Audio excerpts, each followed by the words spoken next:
আসান করো না, এটা কার হুকুম? আল্লাহর হুকুম।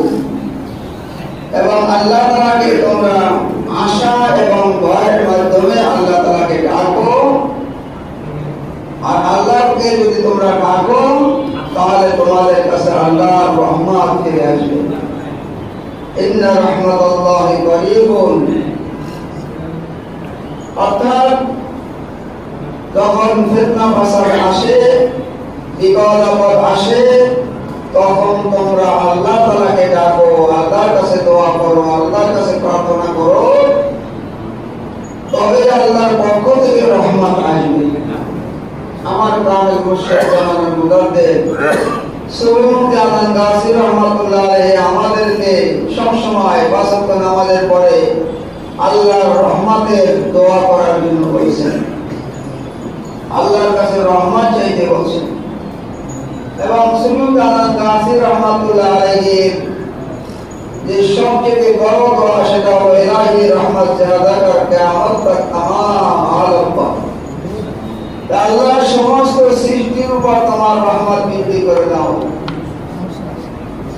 সমস্ত সৃষ্টির উপর তোমার রহমত বাড়াই দাও।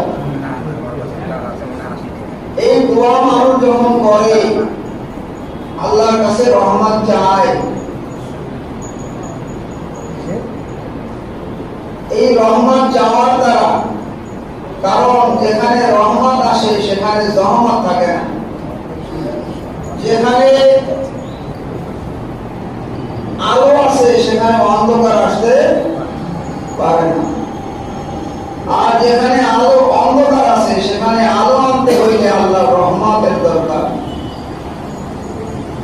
দুনিয়ার আলো আর দুনিয়ার রহমত, দুনিয়ার অন্ধকার, দুনিয়ার অন্ধকার দূর করার জন্য আমরা কি করি? বাহ্যিক অন্ধকার, সেটা আমরা আলো মানে লাইটের সুইচটা অন করি, অন্ধকার দূর হয়ে যায়।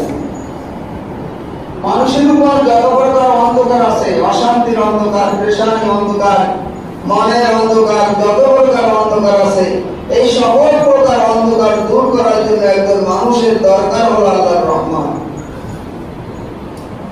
আর আল্লাহ বলেন ইন্না রাহমাতাল্লাহি করিব, আমার রহমত বান্দার জন্য অতি নিকটে। যখন সে বান্দা আল্লাহর কাছে রহমত চায়,